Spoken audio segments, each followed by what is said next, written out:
Do you know the 4 building blocks of a geographic farm? My name is Sharran Srivatsaa, and this is the $1 Million Playbook.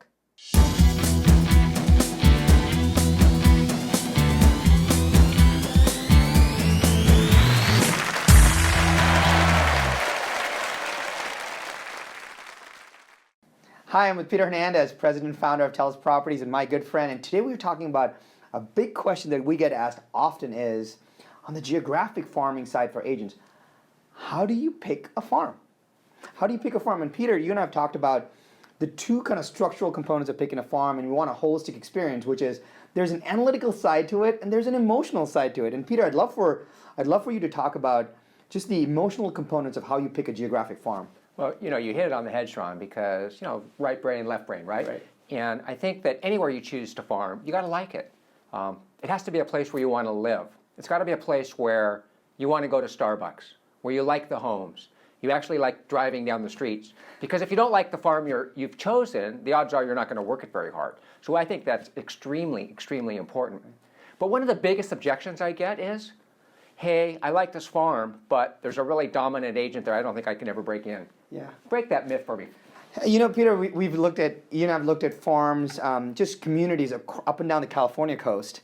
And what we have found is that even though there might be a dominant agent, the domination of that agent is never more than like 10% in that farm. Right. And let's walk through the numbers, right?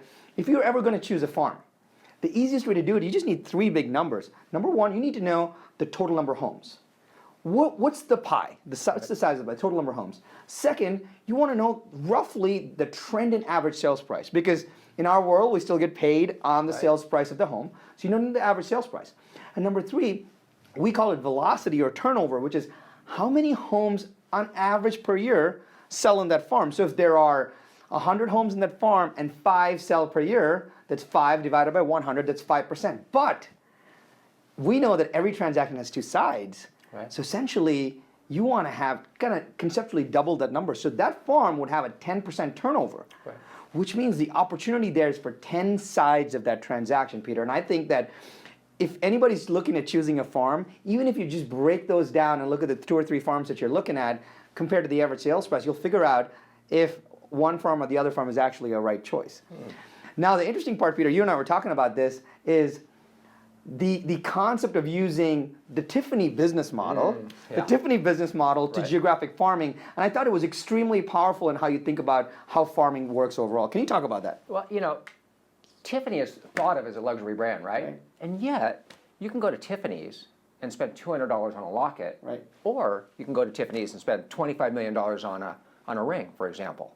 But you get the same Tiffany's experience. You get the box, you get the ribbon, you get the 4 guards walking you in and out, right? So when I thought about that, and when we talked about this, we said, well, hey, we should copy that. Tiffany's is one of the most successful brands in the world. Right. So why wouldn't I have a luxury farm and a bread and butter farm? That way, as the bread and butter farm's turning over, I can use that money to actually market my high-end farm. To me, that's the ideal model.